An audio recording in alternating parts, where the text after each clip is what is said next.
Good afternoon, my beloved LinkedIn family. I am here with Ozzin Jun. I am such a fan of Ozzin's.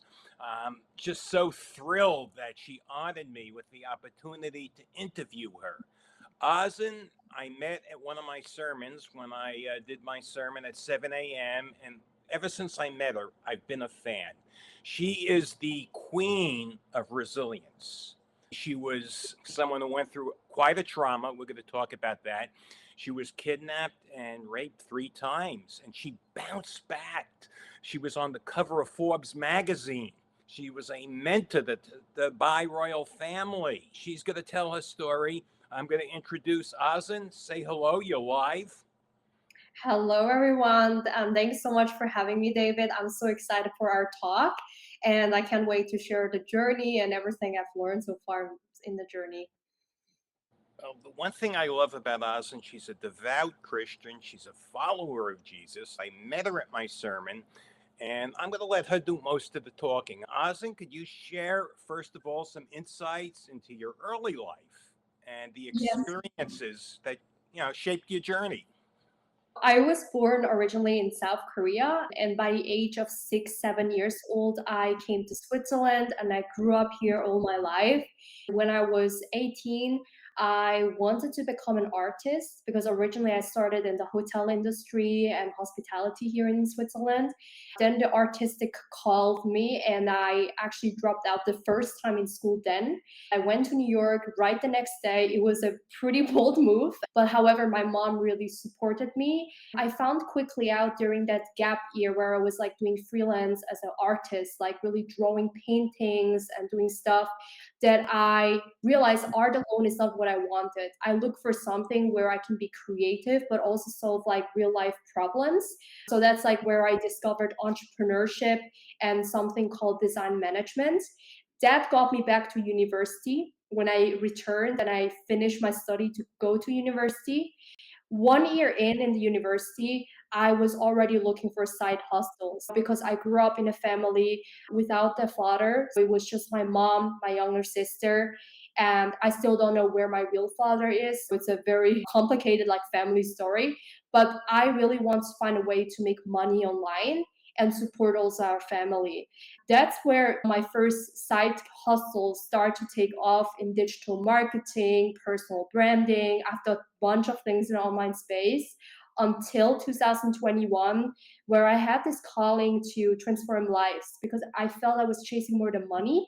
I want to transform people. That's where empowerment and coaching came in. I invested into a mentor. I went all in. In my first 8 months, I made my first six-figure cash months. From there, I started to scale, and it was first an up and down. I had to work on a lot of foundations to stay sustainable. But now, fast forward today, I've impacted 115,000 people through my coaching and keynotes.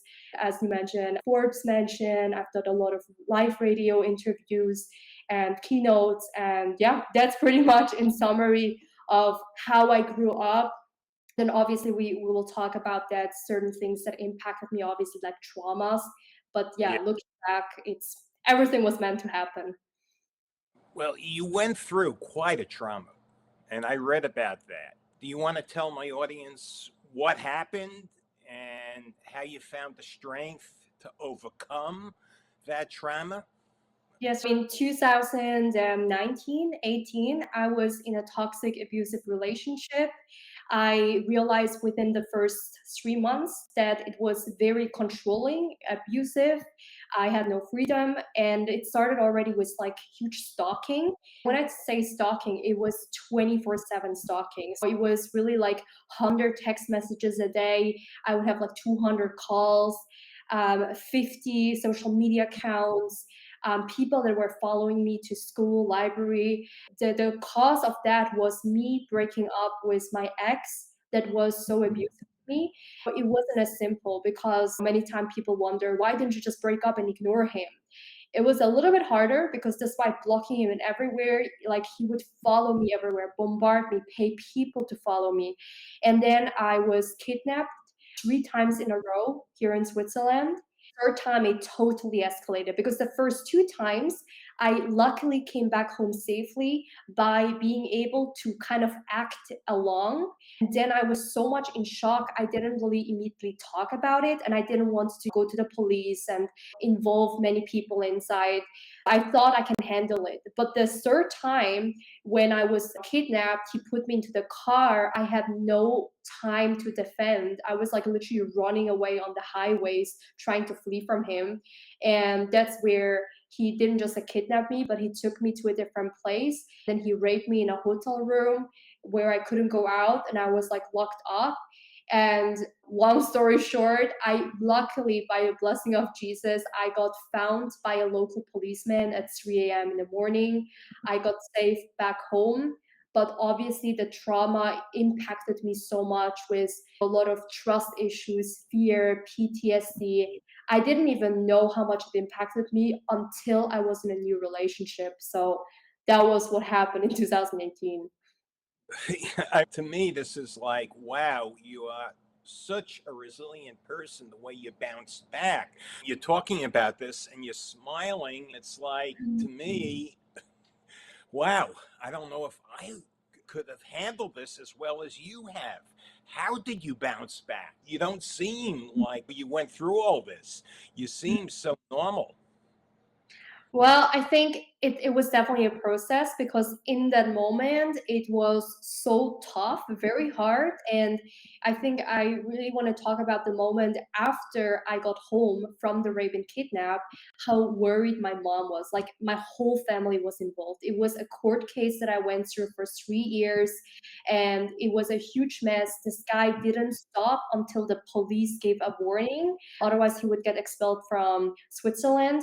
But I think the thing that really kept me going was when I was like crying my eyeballs out every night in the bed, it was turning and flipping the selfie stick, not just towards me, but towards other people. And when you go through immense pain, I think there is so much blessing and in the suffering, and that I knew I had to get up for other people, also for my family and for everyone else, because I'm very ambitious, very impact driven, and I really believe that God gave us each a calling. I felt that in those dark times, although I wasn't really walking the way I am today with Jesus, I felt this whisper. I think it's the Holy Spirit that keep telling me, get up, move on. You cannot let the past define you. That's what I did. When I came home, I just studied the shit out of me because I missed out so many exams. Then I graduated as one of the second best students. It was so amazing how I could catch up. Then after the graduation, my tears kept coming out. I think it was for me really a moment where also after that, entrepreneurship was the thing that kept me going because I knew that this was for me a better chance to rise even further. Thanks to this experience, I'm publishing this year even my own book called Marry Yourself, which speaks about the whole journey. I think it's really walking to Jesus and then really anchoring into the purpose that really helped me. The way I see it, the authorities, they failed you. I mean, you were stalked, you were harassed. How did their inaction really fuel your determination to succeed? And do you have any animosity towards the authorities? Because really, this shouldn't have happened. If they were doing their job, at least that's the way I see it. Yeah, no, for sure. Here, I really realized in Switzerland, it has usually a reputation that things are here very safe. I would say living here my whole life, Switzerland is pretty safe. It has really great education, health system, law system as well. But when it comes to stalking, there is no law that currently exists. And literally, no. The only law that was listed is that it interferes with privacy issues, and that's not strong enough. The same thing for obviously rape. Rape is strongly in the law, obviously prohibited. But because there was no direct evidence of a video of me getting raped and things, it was hard to I mean, come prove. on. It's hard. And it was so tough. And I told them already, I had all the screenshots, the evidence of the chats and stuff. Like there were so many things, a lot of people that were involved that could literally say and testify that I went through this. And some things got approved, and other things is something that just 2 weeks ago, I met the Swiss president here in Switzerland, Yes, and I I could expressed to him directly about this issue. And right now we're working towards to adapt the stalking law and introduce it into the Swiss system. So something is already changing, and I'm now proactively in the part of the process wanting to change and adapt the laws for future victims to not go through the same thing. Do you have any animosity towards the authorities because they didn't even help you? Well, I'm not sure what you mean by I mean, what do the you like mean? animosity. Do you feel, let's say, anger or hatred towards the government for their inaction? For sure, in the process, I'm not gonna lie, it was sometimes very emotional because again, I went through 3 years, the whole thing, and there were moments, even on my birthday, I had to like sit for 10 hours at the court crying and just telling my story 10 million times, and nothing happens. I really couldn't understand. I was kind of angry at the government, I was angry at the police, I was angry at my ex, I was angry at so many things. I was upset, and I think the word frustration would describe that really well. But again, I kind of had to, at some point, what really helped me is to see that more as a neutral project. I kind of zoomed out and I just accepted it. I accepted it happened. I accepted something has to be done with it. What happens now? Just like moving on fast, accepting how I felt. That's something what I felt. I also think looking at it like contextually, I think it's like police, they're just doing also their job. So it's a deeper problem than that. And then when we go to the law, the judge is also just doing their job and when a law doesn't exist. So Yeah. it's very interconnected. So I cannot really be mad at the authorities. It's more like the holistic gaps. And I try to view that from a different angle, how I can solve the problems for the future victims. I don't have like right now resentment and things. I think it's a lot of forgiveness, a lot of positivity and learning through this. See, I have a daughter about your age, and I'm a Christian, and I preach. But if something like this happened to my daughter, and I got to be honest here, I don't know if I would be able to control myself. Really, I would do something very unchristian because it's reprehensible. And I gather from what you're saying, nothing happened to him. Mm, I yeah. mean, the Well, government. it definitely triggered a lot of people. After I told my story to some of my other friends, there were some friends that literally told me, "I want to kill this man. Where is he? Do we have gun? Do you have access to that?" Like a lot of the reaction like this, and also back time when I got raped and kidnapped at the third time, I had the last time I had like contact was a friend that was on top of my WhatsApp list. He was like, actually a coworker. I sent the location to him and I told him I got kidnapped. And that was the last access until because my ex destroyed my phone and then I have no contact with anyone. I was lucky that actually that friend came to me on spot to literally save me because if my stepfather would have come or anyone else, I think they would have beaten the shit out of him because my family would have lost their shit. I think I'm very lucky that things were still in control and I had the time to breathe through because I was confronted many times with him directly at court and things, which I think is something that has to be changed as well. Well, God help me because I pray every morning, I preach every morning. I'm an ordained minister, but you are like my daughter. I see my daughter in you. My daughter's your age, and I'm just going to say I wouldn't be able to control myself. I don't know how your family did it. I'm sure you struggled after this happened with reclaiming your power. What did you do every day to keep you grounded in strength? I think the first thing that really helped me is like today I would say it would be prayers, but back then I wasn't as walking with Jesus. I feel the way I do it today. So I grew up in a Christian household, but I think what kept me back then going was more my love towards my family, the love I had towards other people. Again, it kind of ties in back to the purpose, and I've always been very social and impact driven since I was like 14. Every day I would like journal a lot and write out my thoughts. I've always been into personal development, so I think it's through entrepreneurship, it forced me to become a better leader.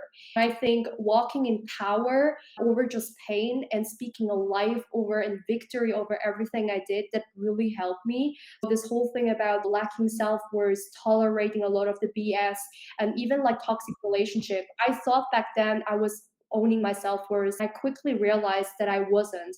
The moment I started to view myself differently, talk to me more powerful things and really feeling it, and stop tolerating and just raising the standards, that helped me to make more money than ever. It helped me to have better health. It helped me to show up in power and attract and meet people in their power, because I wasn't just talking about the pain and misery. I think there's a difference between addressing them versus really speaking into the power because of what you went through. I think that talk with myself and this relationship, which I call marrying yourself, marrying Jesus, having a deeper relationship with yourself, that really helped me during those times. Like, keep dating yourself, take yourself out. And for me, having also financial debt, six-figure debt that I was sitting on, I was terrible with money. So for me, it started with money dates, setting up every Monday money dates and checking in, and the five love languages, applying that not just to the partner, but to myself, like acts of services. How do I treat myself? How do I talk myself? That's the starting point of a lot of the empowerment that helped me. Let's switch gears to something positive. What inspired you to venture into business mentorship and the social media scene?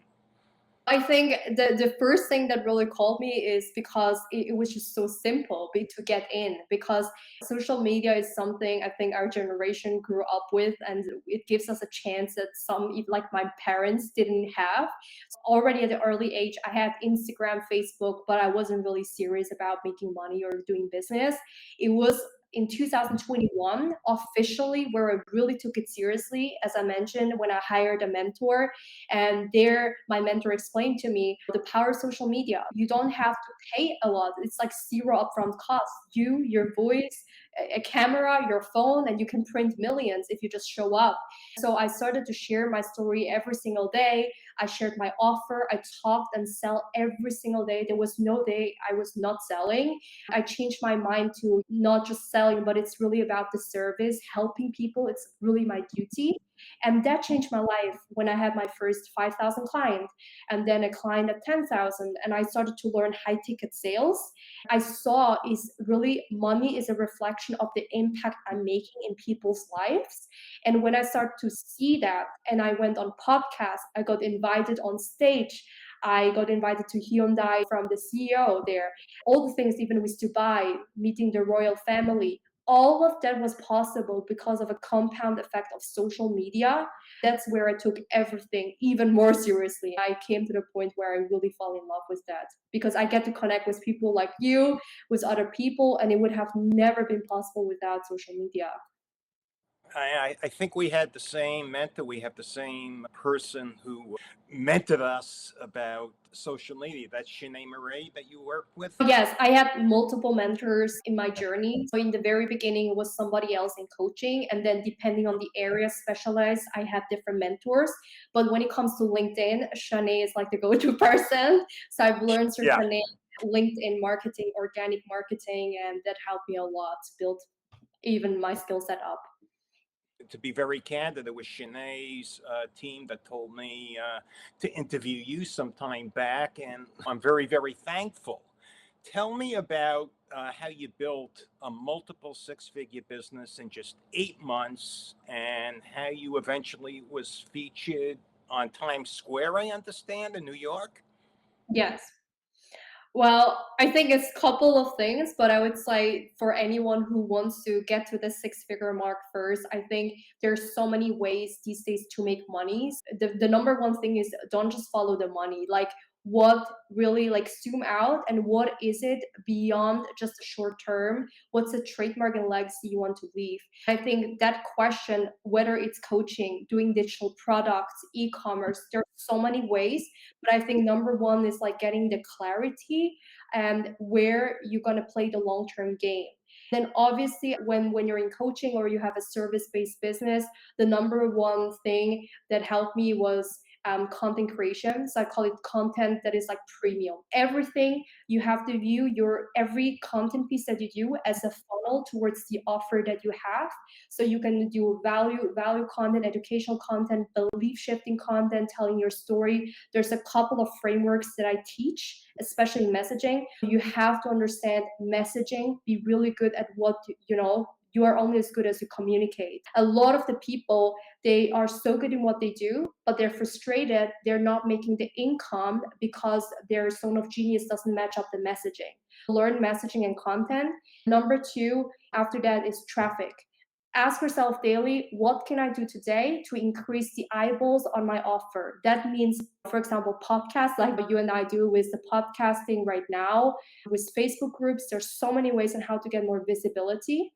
Number three would be Messenger. Many people focus on content creation. They have all this collaboration and visibility, but they still don't convert.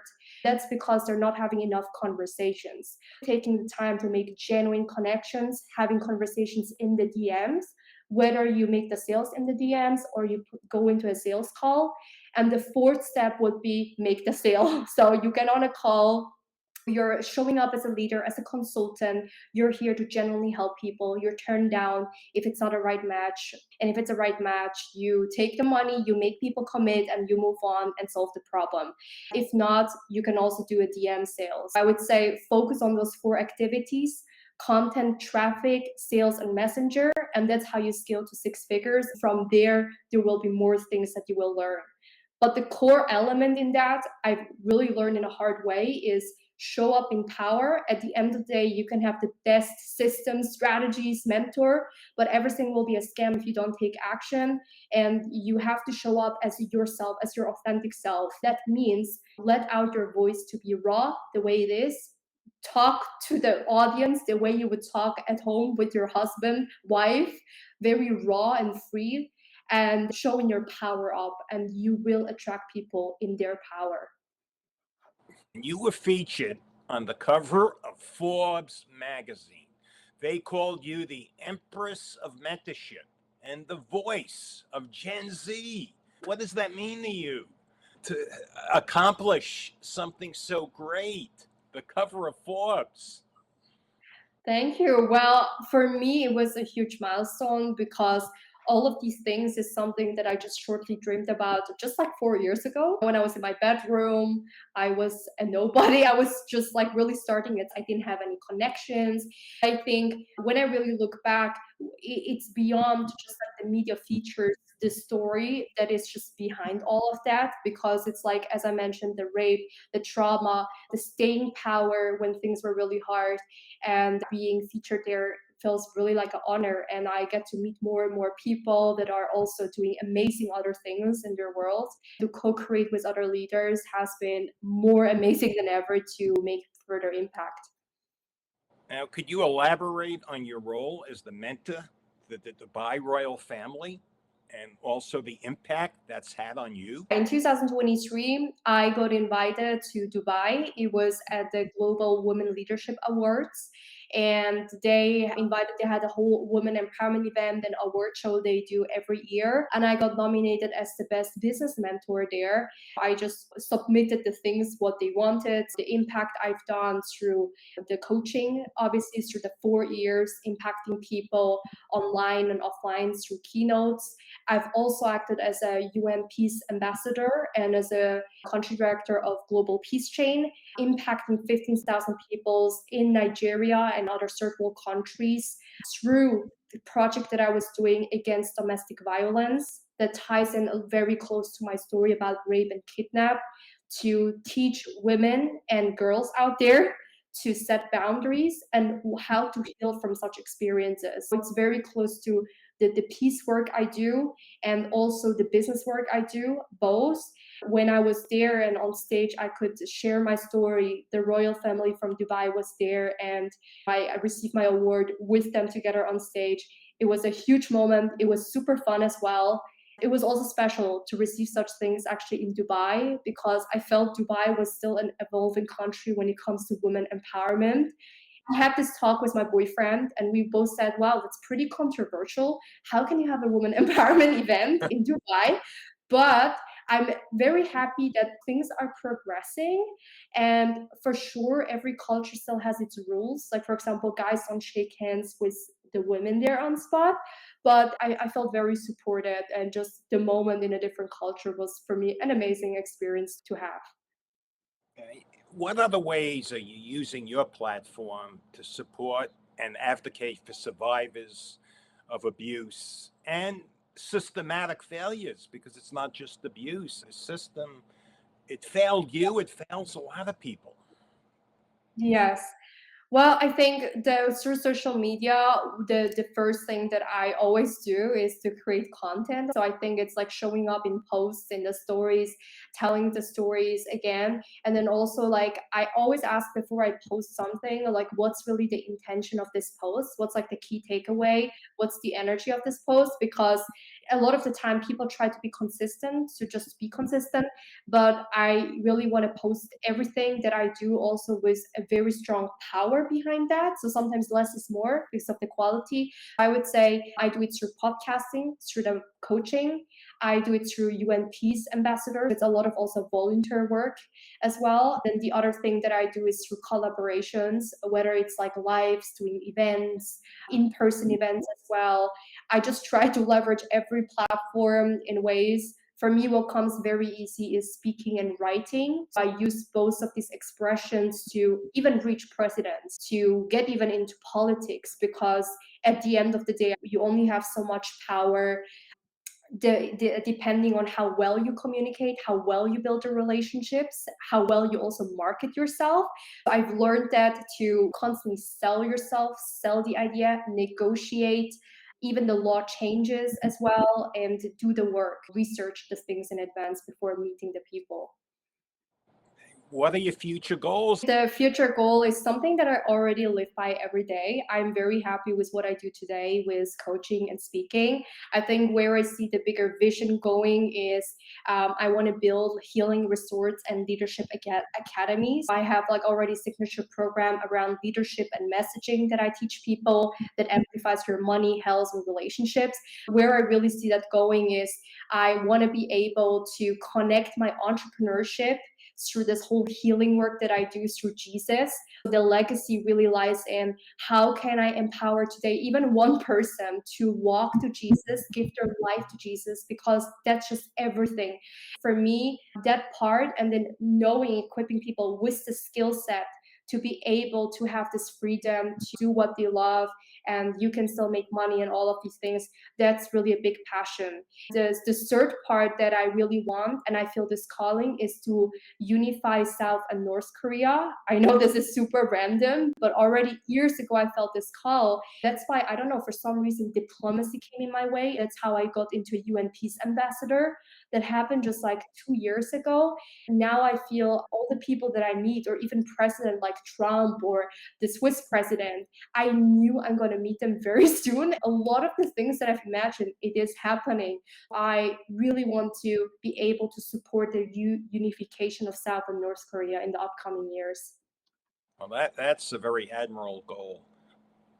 A lot of people go through adversity. What advice would you offer them if someone is seeking to transform their life after going through something like you went through? I think the number one goal is run to the cross, run to Jesus, repent, and really surrendering fully to that is the number one advice I can give. I think that, because when you do that, your purpose is already given, because many times people look for the purpose and they're very confused. What should I do? I had this rock bottom moment. I feel very chaotic. I think in my journey, I've really learned the moment I gave my life to Jesus, I awakened even deeper to the purpose that was already given. I really believe everyone has already a calling.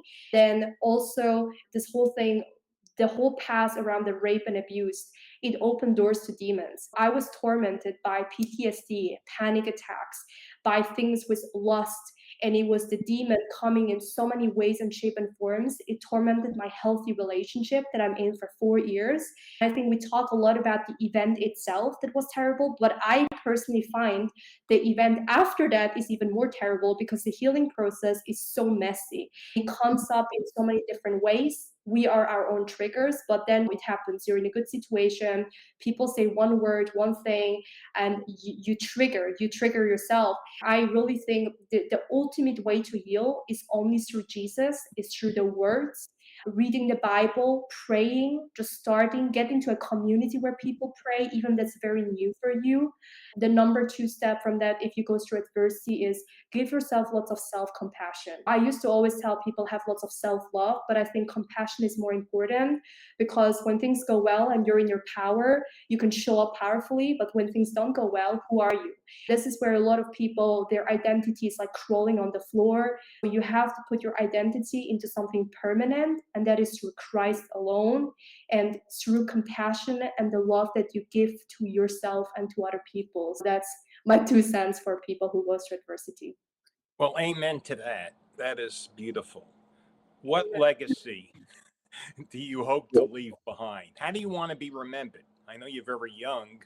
Maybe you haven't even thought about that. Oh, I thought of that many, many times. I think one of the first things I want to be remembered for is someone that is funny and wise, someone that is very passionate and in love with the Christ. I think that for me is very important. Also, I think someone that does the right things, because it's this world, you cannot please everyone. I always thought like, oh, I'm this kind person, I love everyone, I'm gonna serve and please, but that's not the case, especially if you're a Jesus follower. I've learned, don't be sugar, you have to be salt. For some people you'll be too salty, but when you make true impact, you will have people that will definitely misunderstand you, mistreat you, hate you, or have many reasons to pull you down. I think to rise above that and just being remembered as someone that is resilient, that can overcome anything, that's something that I want. And the legacy I want to leave is to bring more people to Christ, to save people so they can live an eternal life. And for the person that has this creative spirit, I see myself as a very multi-passionate being, and I used to niche myself down to I'm this businesswoman. As I mentioned, I started out as an artist, and it still breathes in me. I really learned beyond the titles, just surrender to Jesus. You are an artist, you can be an author, you're a speaker. That's exactly what I want to do. Just heal people and bring them to Christ. You are so beautiful. Last question. A lot of people don't think you could be wealthy, successful, and follow Christ and follow God. What do you have to say to that? Well, I think I understand where it's coming from. It used to be also my belief. Growing up, I used to hear a lot, money is root of all evil. I used to hear a lot as a Christian, like you have to stay humble, cannot promote yourself too much, don't be salesy, don't be that. Like there's a lot of like beliefs and you want to be a good Christian. But I think we should not confuse that because Jesus wants you to be abundant. Like a lot of the Biblic figures were really wealthy. I think it's the question around with what type of intention and source do you make the money? You can make money through the devil, through Satan. When you worship money, when you worship the power, when you worship followers, fame, and the things. But if you go within with purity and you go with the motives and surrendering of what Jesus wants you to do in his will and not just through your will, I want to do, it's like what Jesus wants me to do. I think that part, you can make lots of money through the impact through Jesus. That's again all what I'm saying. The way I'm known as the wealth queen is because I always speak about you can have it all. You can have a healthy relationship. You don't have to sacrifice your marriage and relationship for money. We have different seasons, obviously, as an entrepreneur that we go through, some more intense than others. But overall, you can have Christ as the center, number one, have great health, and then also have great relationship. And ironically, when you have better health and relationship, you also make more money. You kind of need to work simultaneously on that. In the past, I used to separate them all. Like, oh, I have to work on this business. Then I used to neglect my health. Then you pay later when you neglect your health. And the same thing for relationship. You don't want to be rich and lonely. I think it's so important to set goals in your spirit. What are your spiritual goals? Even if it's like 10 minutes prayer, What is your physical goal? Even if it's like 20 minutes movement every day, start small. And then what's the relationship goal? Present time with your loved ones. Like, what do you love? What are your business goals? And work simultaneously on those things that makes you happy. Ozzin, I want to thank you for being here. Is there anything else you'd like to add or anything you want to say to my LinkedIn audience? First of all, thank you so much for having me and for sharing this journey. I think the last message I want to leave with everyone is if you're hearing this, I want to tell you no matter where you are, that everything this shall to pass. Whether it's the good moments, it's the bad. It's something that I sometimes also need to hear myself when you're in a situation where you don't like. And oftentimes we suffer because we don't accept our current reality. I think putting sometimes this ego aside and saying, okay, I accept my radical reality right now. And when it's good, like enjoy it fully your life. When it's bad, this shall to pass, it will be fine. Always lead by courage over confidence. A lot of the things that I've built today was not because I was confident in, it was just because I had courage. I had no clue what I was doing sometimes. I don't even know how I made money sometimes, but like you hire the people, go to the people who have the results that you want. I think having mentors cuts your learning curve. The first thing is really have courage and choose courage over and over and over again for every level that you grow, and you will see new results in your life. Well, Ozzin, thank you so much for agreeing to this interview. I am so honored. My audience must love you. I had record number of people accept the invitation. We are live right now. I'm going to propagate it again. It's probably going to be propagated all day on LinkedIn, and then I'll just edit this a bit. You were practically perfect. I don't think there's anything you said that I really have to seriously edit, but I just might do a few snippets here and then repost it. Thank you, everyone. This is the Wealth Queen. If you need a mentor, she's your girl. Thank you. And we will talk again. I appreciate it. Everyone on LinkedIn, thank you for tuning in. Have a blessed day. Thank you. Thank you. Have a great day.